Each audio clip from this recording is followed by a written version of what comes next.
আসসালামু আলাইকুম। প্রযুক্তি এত অ্যাডভান্স, চিন্তার বাইরে।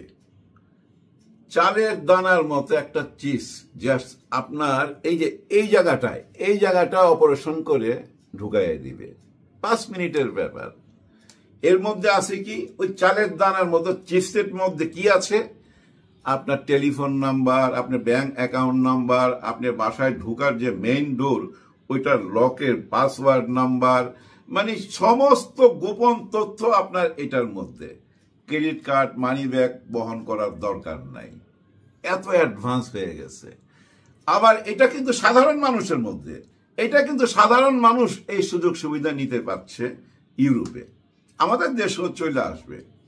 আর বড় বড় গোয়েন্দা বিভাগের কাছে কি আছে জানেন? এই যে যেমন ওদের কাছে এমন জিনিস থাকতে পারে ভাই, যেটা ওই চালের দানা ছোট আপনার ঠিক এইখানে দিয়ে দিবে, আপনি নিজেও টের পাবেন না। মনে করেন আপনাকে আমি কিডন্যাপ করে একটা ইনজেকশন দিয়ে ঘুম পাড়াইয়ে দিলাম, তারপরে নিয়ে চলে গেলাম মেঘালয়ে, ওইখানে আপনার কানের কাছে ওইটা দিয়ে দিলাম, তারপর একটা টাইমে আপনাকে আমি ছেড়ে দিলাম।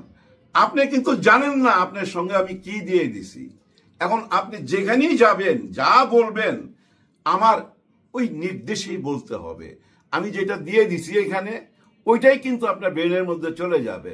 আমি প্রতিদিন বলবো, মনে করেন আমি দেখতেছি যে ওইখানে কি ঘটতেছে, আমি বলবো না, তুমি বলো যে এই ঘটনার সঙ্গে আমরা নাই, বলে দাও।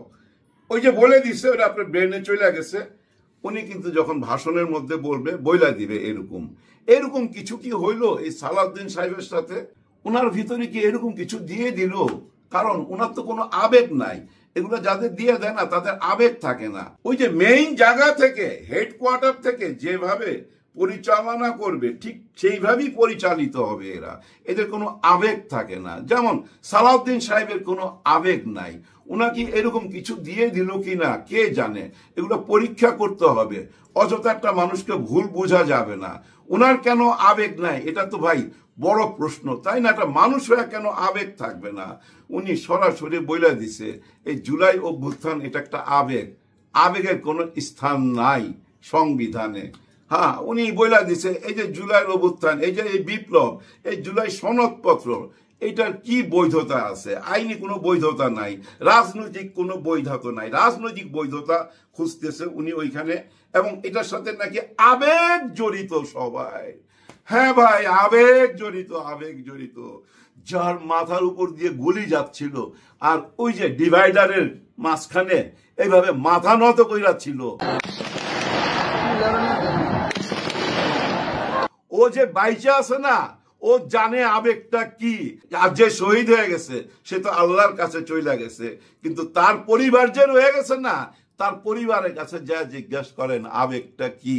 আপনি এই আবেগটাকে বুকে লালন করলেন না। আপনারা অনেক আগেই বলছিলেন আপনারা ক্ষমতায় গেলে এটা ছুঁড়া ফেলে দিবেন, এই কথাটা বলছিলেন। ঘুরা ফিরা একই জায়গায় আপনারা রয়ে গেলেন। কিভাবে এই কথাটা বলতে পারলেন? জুলাই গণ অভ্যুত্থান, এই বিপ্লব একটা আবেগ, এই সনদপত্র একটা আবেগ। আবেগের কোনো জায়গা নাই সংবিধানে। আবেগ দিয়া সংবিধান হয় না, আবেগ দিয়া দেশ চলে না। কি দিয়া চলে? রোবট দেশ চালায়, রোবট। ওই যে চিঠি নামে একটা ছবি হয়েছিল না, রজনীকান্তের একটা রোবট বানাইছিল ভাই, হুবহুব রজনীকান্তের মতো।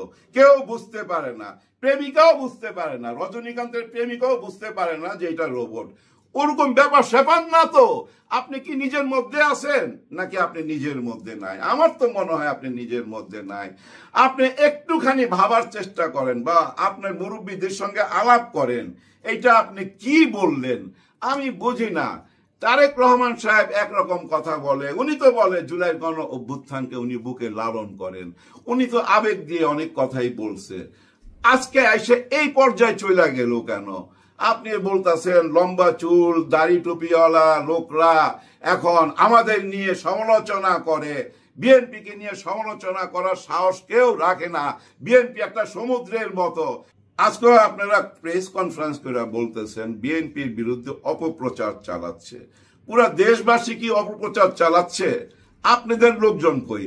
আপনারা কেন সুপ্রচার চালান না? হ্যাঁ, আপনারা চালান না, বিএনপির লোক, যে না আপনারা ভালো কাজ করতেছেন, তাইলে তো অপপ্রচারটা ধামাচাপা পড়া যায়। কিন্তু অপপ্রচারটা ধামাচাপা পড়তেছে না। কারণ কি জানেন?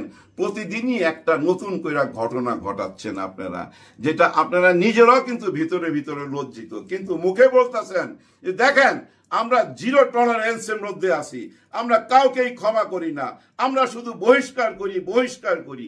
ভাই ব্রাদার, ধরেন আমার 4টা ছেলে, এই 4টা ছেলের মধ্যে একটা ছেলে চাঁদাবাজি করলো, আমি ঘর থেকে বাইর করে দিলাম। আর একটা ছেলে ধর্ষণ করলো, আমি ঘর থেকে বাইর করে দিলাম। আর একটা ছেলে বালুর মহল যায় দখল করছে, আমি ঘর থেকে বাইর করে দিলাম। আরেকটা ছেলে এখন কি করবে আমি জানি না, ওইটা ঘরে থাকবে না বাইর করে দেবো। বাইর করে দিলে কি যায় আসে? এই যে হাজার হাজার বহিষ্কার করছেন, কি যায় আসে? থামছে? থামে নাই। ধরে নেন কালিয়াকুরের বা টাঙ্গাইলের একটি ছেলে অপকর্ম করছে, আপনি টাঙ্গাইলের যে আপনার নেতা আছে, যার সাথে কেন্দ্রের সাথে সম্পর্ক আছে, ওই নেতারে যদি আপনি বহিষ্কার করে দিতেন, তাহলে তো টাঙ্গাইলের সমস্ত ওই যে ছোট ছোট লেভেলের নেতা কর্মীরা সাবধান হয়ে যাইতো। হ্যাঁ, ওই ছোট ছোট নেতা কর্মী হাজার হাজার বহিষ্কার করে কি লাভ? একটা বড় নেতারে বহিষ্কার করেন না, যে তোর এলাকায় কেন এই ঘটনাটা ঘটলো, তুই থাকতে কেন এই ধর্ষণ হইলো, তুই থাকতে কেন এই বালুর মহল দখল হইলো, তুই থাকতে কেন আসামি ছিনতাই হইলো থানা থেকে, ওই নেতার ওই বড়টারে বহিষ্কার করেন, বড়টারে, তাইলে ছোটগুলা সাবধান হয়ে যাবে। এইভাবে হাজার হাজার কেন লাখ লাখ বহিষ্কার করেও কিছু করতে পারবেন না। আর এইটা কোনো প্রাউড করার জিনিস, অহংকার করার জিনিস যে আমি আমার ছেলেরে ঘর থেকে বাইর করে দিছি কারণ ও ধর্ষণ করছে, ও লুট করছে, ও চাঁদাবাজি করছে, এইটা কোনো যুক্তি হইতে পারে? এটা তো একটা বাপের কাছে লজ্জা, একটা লিডারের কাছে তো লজ্জা যে তার দলের লোকজন তার কথা শুনতেছে না। গত 8-9 মাস 10 মাসে কয়টা ভাষণ দিচ্ছেন আপনি বলেন? শতবার সাবধান করছেন, হুমকি দিচ্ছেন, কেন সাবধান হয় নাই? সাবধান হয় নাই এই জন্য যে যারা বহিষ্কার হচ্ছে তারা একটু পিছনে চলে যাইতেছে, তাদের লোকজন তো রয়েই গেছে, তার তো পেট চলতেছে, ধান্দাবাজি চলতেছে। ওই যে দেখেন না বালুর মহলে যায় বলে ডেলি 5 লক্ষ টাকা চাঁদা দিতে হবে, এই কাজ তো চলতেছে। থামাইতে পারছেন?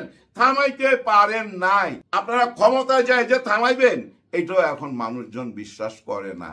আর ওই বিশ্বাস করে না বলেই ওনারা ওনাদের মনের কথা বলতেছে, আপনাদের বিরুদ্ধে কথা বলতেছে। স্যার আপনারা মনে করতেছেন ওইটা ষড়যন্ত্র, ওইটা ষড়যন্ত্র না, ওইটা সত্য। এই যে আজকে সালাউদ্দিন সাহেব যে কথাটা বললো, এই কথাটা কি বলা ঠিক হয়েছে? এই যে জুলাই সনদপত্র একটা আবেগ, এই আবেগের কোনো স্থান নাই, বৈধতা নাই, রাজনৈতিক বৈধতাও খুঁজে পান না। আপনারা তো নিজেরাই দাবি করেন জুলাই গণ অভ্যুত্থান আপনাদের হকদার, আপনারাই এর দাবিদার। এখন ওই জায়গা থেকেও সরে গেলেন নাকি আমি বুঝতেছি না। দেখেন ভাই ব্রাদার, পুরো ব্যাপারটা কিন্তু একটু অন্যরকম হয়ে যাচ্ছে। হ্যাঁ, এখন সামনাসামনি মুখোশ খুইলা পইরা গেছে, এখন আর ধামা চাপা নাই, সরাসরি অ্যাকশনে কিন্তু দুই দল। আগে কিন্তু দেখেন ডাক্তার শফিকুর রহমান সাহেব উনি কিন্তু খুব রাইখা ঢাইকা কথা বলতো, কিন্তু ইদানিং উনার কথা শুনছেন পুরাপুরি চরমনাই পীর সাহেবের মতো, যা বলে ডাইরেক্ট অ্যাকশন, একদম খোলাখুলি কথা বলে যে এরা চাঁদাবাজ, এরা লুটেরা, এরা ধর্ষণকারী, এদের হাতে দেশ তুলে দেওয়া যাবে না, সরাসরি বলে। জামাত ইসলাম এখন সরাসরি বলে, এনসিপি তো সরাসরি বলবেই, কারণ তারা জুলাই গণ অভ্যুত্থানের সাথে। ব্যাপারটা হয়ে গেছে কি জানেন? আপনারা একটা ঐক্য করতে পারেন না, একটা জায়গায় বসছিলেন, কিন্তু ওইটাকে আপনারা চা পান খাওয়ার আড্ডাখানা আখ্যাতি দিয়া দূরে সইরা গেলেন। আপনারাই কিন্তু বিতর্কিত করলেন, আপনারাই কিন্তু ঐক্য থেকে সইরা গেলেন। আপনাদের কথা থেকে মানুষ কি বুঝলো? যে এতদিন যে বসলো সব দল একসঙ্গে, তার মানে কি ফলাফল শূন্য? হ্যাঁ ভাই, শূন্যই তো দেখা যাচ্ছে। কারণ আপনারা বলতেছেন আপনারা বড় দল, যা চাইবেন তাই করতে হবে এই সরকারকে। আপনাদের কথাই যদি শুনবে, তাহলে জুলাই গণ অভ্যুত্থানের সাথে যারা জড়িত ছিল, যারা রক্ত দিল, যারা শহীদ হইল, তাদের চাওয়া কোথায় যাবে? তাদের চাওয়াকে ফেলে দিয়া আপনাদের চাওয়াকে বুকে টাইনা নিবে এই বর্তমান সরকার, এরকম কিছু আশা করেন নাকি? আপনারা মনে করেন আন্দোলন কইরা, যমুনা ঘেরাও কইরা আপনারা আদায় কইরা নিবেন? পারবেন? পারবেন না। নগর ভবন থেকে বুঝা নেন সবকিছু, নগর ভবনের ঘটনা থেকে বুঝা নিতে হবে সামনের পরীক্ষা আপনারা পাস করবেন না ফেল করবেন। আপনারা যদি জুলাই গণ অভ্যুত্থানের সাথে না থাকেন, জুলাই সনদপত্র কি ঘোষণা হবে না? অবশ্যই হবে, এই মাসেই হবে, আগস্টের 5 তারিখের আগেই হবে। আপনারা কি মনে করছেন ওই আগের মতো কর্নেল তাহেরকে যেভাবে ঝুলাই দিছেন, সিপাহী বিদ্রোহের একমাত্র নায়ককে যেভাবে ঝুলাই দিছিলেন, এভাবে আবার এদেরকে ঝুলাই দিবেন? জুলাই সনদপত্র যদি সংবিধানে স্থান না পায়, এই জুলাইয়ের সাথে যারা জড়িত ছিল প্রত্যেকেই তো ফাঁসির দড়িতে ঝুলবে। এইটাই কি চান আপনারা? এইটাই কি আপনাদের চাওয়া? বাপের কাছে সন্তান এই আশা করে, ওনারা তো সন্তানের মতো আপনাদের। আপনারা যারা মুরব্বী আছেন একটু হৃদয় দিয়ে চিন্তা করেন, রোবট হয়ে যায়েন না। সবাই তো বলতেছে ওইখান থেকে আপনাকে পরিচালনা করে। হ্যাঁ, সালাউদ্দিন সাহেব এটা বলে না, সবাই বলে। আপনি এই কথাগুলা বইলা তো সবাই কথাকে সত্য প্রমাণ কইরা দিলেন। কারণ আপনি তো বইলা ফেলাইছেন জুলাই সনদপত্রের বৈধতা নাই, রাজনৈতিক বৈধতা নাই, আইনগত বৈধতা নাই, এবং এটা পুরাটাই আবেগ। হ্যাঁ ভাই, এটা পুরাটাই আবেগ। কারণ আমরা তো মানুষ, রক্ত মাংসের মানুষ। এই যে চিমটি দিছি না, ব্যথা পাইছি ভাই, ব্যথা পাইছি। আপনারা চিমটি দিলে আপনি হয়তো ব্যথা পাবেন না, রোবট হয়ে গেছেন। রোবট দিয়া তো আর দেশ চালানো যাবে না, আবেগী মানুষই লাগবে। আবেগ না থাকলে কি 71 হইতো? 71 আসতো না ভাই আবেগ না থাকলে। মা তার সন্তানকে যুদ্ধে পাঠায় দিছে, বাবা তার সন্তানকে যুদ্ধে পাঠায় দিছে, ওইটা ভাই আবেগ। এই আবেগ কিন্তু জুলাই গণ অভ্যুত্থানও কাজ করছে। মারা তার সন্তানকে রাস্তায় পাঠাইছে, মারা রাস্তা দাঁড়ায় দাঁড়ায় পানি খাওয়াইতেছিল, বিস্কিট খাওয়াইতেছিল। এই আবেগকে অস্বীকার যাইতে চান? এই আবেগকে অস্বীকার যায়া বিএনপিকে কোথায় নিয়ে যাইতে চান আপনারা? আপনারাই জানেন। কিন্তু ডাইরেক্ট অ্যাকশনে চলে গেছে দেশ ভাই। হ্যাঁ, ডাইরেক্ট অ্যাকশনে। কারণ আপনারাই এটা শিখাইছেন। ব্যাপারটা অনেকটা এইরকম, আপনি যদি আমাকে বলেন নে বেটা, আমি কি বলবো? দে বেটা। আপনি যদি বলেন নাও, আমি বলবো দাও। আপনি যদি বলেন নেন, আমি বলবো দেন। মুরব্বীরা যে ভাষায় কথা বলছে, এখন ইয়াং জেনারেশন ঠিক একই ভাষায় কথা বলতেছে, প্রতিবাদ করতেছে, রুইখা দাঁড়াইতেছে। আর এই রুইখা দাঁড়াবার নামই নতুন বাংলাদেশ। ফিরাইতে পারবেন না, ফিরাইতে পারবেন না। ঠইকা গেলেন, ঠইকা গেলেন। এখনো সময় আছে। জুলাই গণ অভ্যুত্থানের সাথে আসেন, বুক মিলান, হাত মিলান। নির্বাচন নির্বাচন নিয়ে চিৎকার করেন না। উনি তো বলছেই জুনের আগে নির্বাচন দিবেই। জুনের পরে গেলে ভাই একটা কথা ছিল যে জুন পার হয়ে গেছে 2026-এর, এখনো আপনি বৈশা রইছেন। এটা বলতে পারতেন, উনি তো বইলাই দিছে। তারপরও আবার আপনাদের নেতার সঙ্গে বৈশা বলছে ফেব্রুয়ারি মাসেও হইতে পারে। যদি আপনারা এই কাজগুলা সাইরা ফেলান, জুলাই গণ অভ্যুত্থানের যে কাজগুলা নিয়ে বসা হয়েছে, ওইটাকে আপনারা চা পান খাওয়ার আড্ডা বানায় ফেলাইছেন আপনাদের কথা অনুযায়ী। কোনো কিছুতেই তো একমত হন না। এইটুক আগান, এইটুক পিছান, 10 পা আগান, 10 পা পিছান। এইভাবে কি দেশ আগাইতে পারবে? আরে ভাই, আপনিই বলেন, আপনি বিদেশে চলে গেছিলেন, 9 মাস ওইখানে ছিলেন। কারা আপনারা নিয়ে গেছিল? ওইটা নিয়ে মামলা করতে গিয়া আপনার ওই মামলার কাগজপত্র ঠিক করতে 8-9 মাস লাগিয়ে গেছে। তারপরে আপনি এইসব মামলা করছেন। আর একটা দেশের কত ঝামেলা, এগুলা সাফ করতে 10 মাস সময় কি যথেষ্ট? আপনার একার একটা মামলা 8-9 মাস লাগা যায়। পুরা দেশের জঞ্জাল সাফ করতে কত টাইম লাগবে? তারপরে উনি কিন্তু বইলা দিছে জুনের পরে যাবে না, জুনের আগেই নির্বাচন। তারপরও আপনারা অস্থির হয়ে